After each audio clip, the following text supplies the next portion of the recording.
Well, there's certainly no script for this show. And Nate, let's open up by referring back to my intro. I called you the 16-time world champ, but by my count, it's more like 21. How many times did you really win it?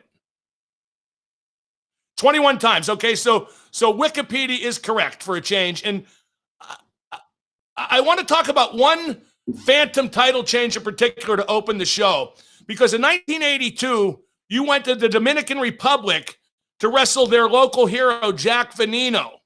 And when the match started, you were supposed to win. I have to interrupt for 1 second.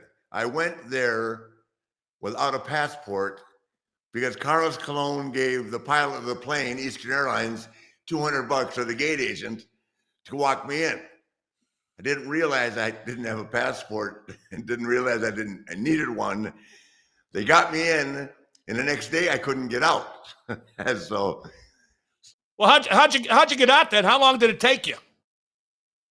On an American flight to go back to Miami, and they wouldn't let me on the flight. So I ran the whole length of the airport to catch Carlos's guys. I had to fly back into Puerto Rico, and then from Puerto Rico back to the States. Well, the match is definitely. Well, the excitement was in the ring when you took on Jack Veneno, because, Nate, if the stories I've been told are true, you were supposed to win that night, but you had to change things on the fly. Tell me how and why that happened. Well, it's even more interesting than that. The only guy that I can think of that is still alive, but George Napolitano, was there with me. And the photographer. Yes. From the Wrestling magazine guy, right. Great guy. And we were there. They have a beautiful Sheraton there. He said, "Rick, come look at this." And I came out and walked out, and there's this guy, 5'8", maybe 160 pounds, running across the bridge, and there's 30,000 people. 30,000 people lined up.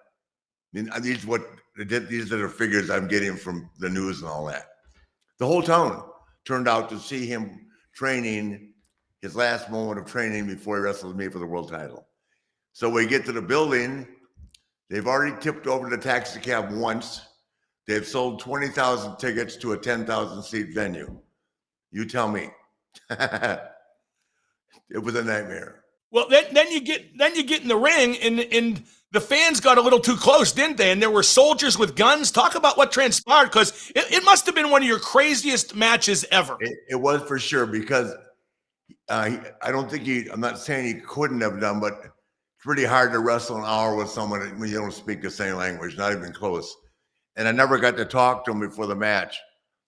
And so we decided through the referees that we would wrestle a 30-minute Broadway instead of an hour. And at the end of the 30 minutes, he would have me a sleeper. The old thing, 1, 2, 3, and the bell rings as my hand's going down.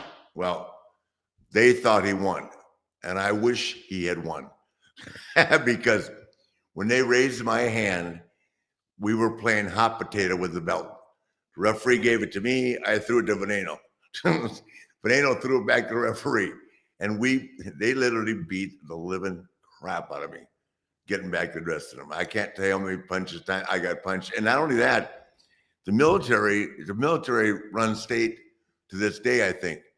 And the military, in this case, were as big of fans of Jack Veneno as the people in the audience. So it was really difficult and really rough.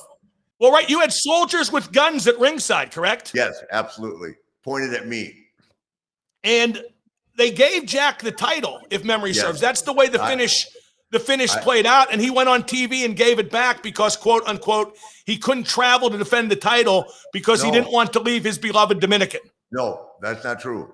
I went back down there. I told him I'd come back, and he wrestled him for the title. So I lost it and won it back. I told him I'd go if I could bring Roddy Piper with me. And that was the deal. So Roddy went back, and of course, you know Roddy, right? Instead of just looking at it for the hostile community that we're in, Roddy brings an American flag with him. So after Veneno goes to the ring in this ceremonious, unimaginable atmosphere, Piper is carrying American flag and waving it as we go down to the ring. And the finish this time would be where I shot Jack off and Roddy tripped him and down he went. I cover 1, 2, 3. It never happened again. They killed me, Roddy. I mean, they tore the building down. Roddy and I did not get out of that building till 3 a.m. in an ambulance. Now, what finish did you use since they didn't go with that one? We didn't use a finish. I just left and never went back. I got the title back and we were gone. Are you kidding? Well, again, we spent the rest of the evening in a house of ill repute.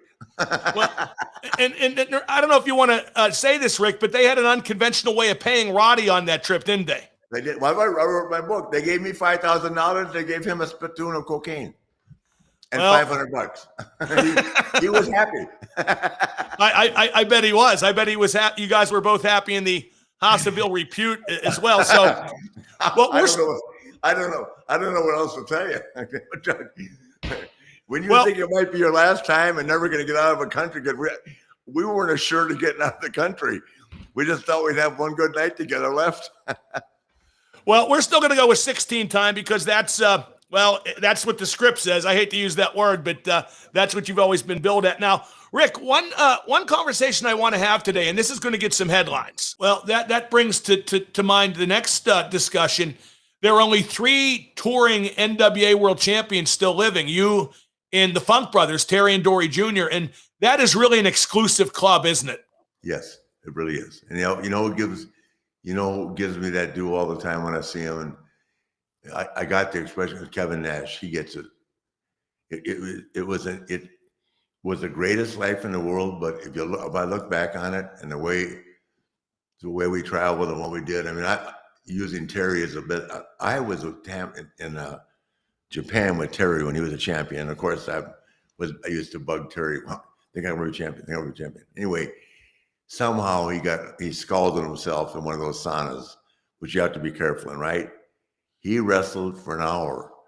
We just drowned his body in Neosporin. He went out and wrestled an hour with open sores from burns. You know why? The show had to go on. Well, and even more so with the champ, and even more so in those days if you're the champ. Oh, yeah. I wrestled with C5 cracked in my neck. I didn't do anything. I got in the ring, chopped the guy, and got back out, and the guys did all the work for me. But they weren't going to leave me home.